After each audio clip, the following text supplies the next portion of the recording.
Avoidance behavior brings failure. Hey guys, welcome back to 5-0-100-0.com.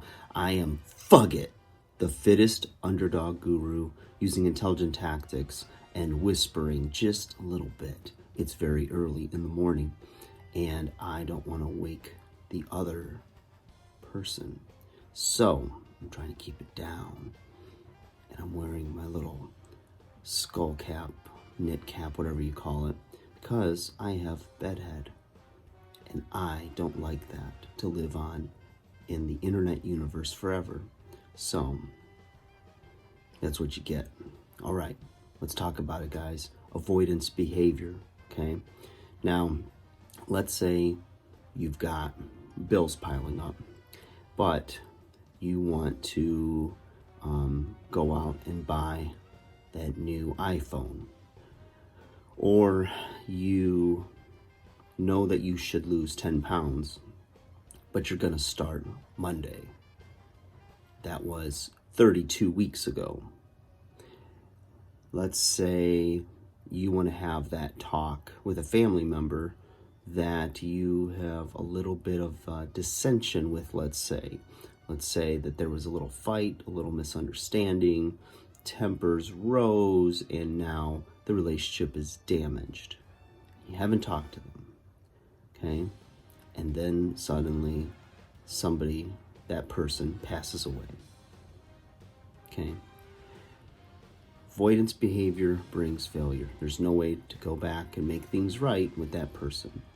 And it really hurts if you were the one that needed to apologize. So let's talk about how you can almost be assured that you're going to have failure, or if nothing else, that at the very least that problem is only going to grow if you avoid dealing with it and taking steps. So why do we exhibit avoidance behavior? Well, it's because the issue we have to face is on some level uncomfortable or painful, so we don't want to deal with it. The problem with that is that not dealing with the problem generally will make it a worse and worse, okay? So you're going to find yourself in a failure situation or a bigger problem than if you had just taken care of it when you knew it was a problem.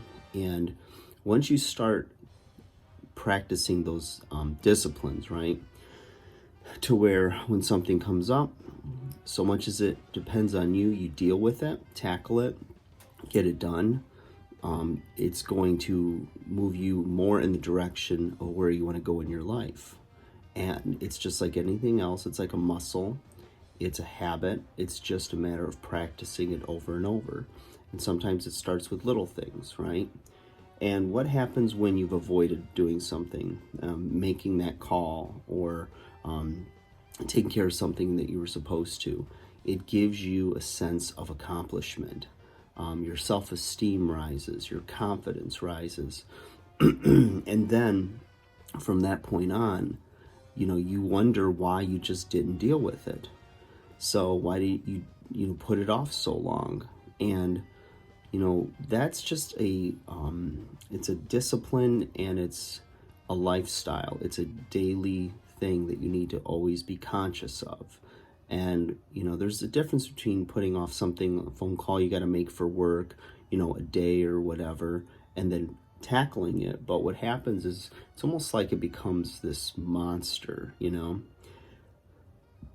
The problem seems to grow in your head the longer you put it off. So it's almost like you're giving it power, you're feeding it, and now fear is building, especially if it's been a long time. Think about the dad who doesn't want to go see his children as they're growing up. Let's say he's in a situation where he's divorced and the mother has custody, and he doesn't want to be in the kids' lives or whatever, so they go through their formative years, and they're in high school, now they're in college, and he's just been, an absentee dad. And now the kid is, 25 and working and maybe planning their own family, and then dad pops back up. And the kid has all this rage and anger and resentment because where were you when I needed you? Things like that. And so now it's become this bigger problem, and it takes a long time, if ever, for that person to heal, forgive, move on, and rebuild that relationship. But how much better would it have been if that dad had, come to his,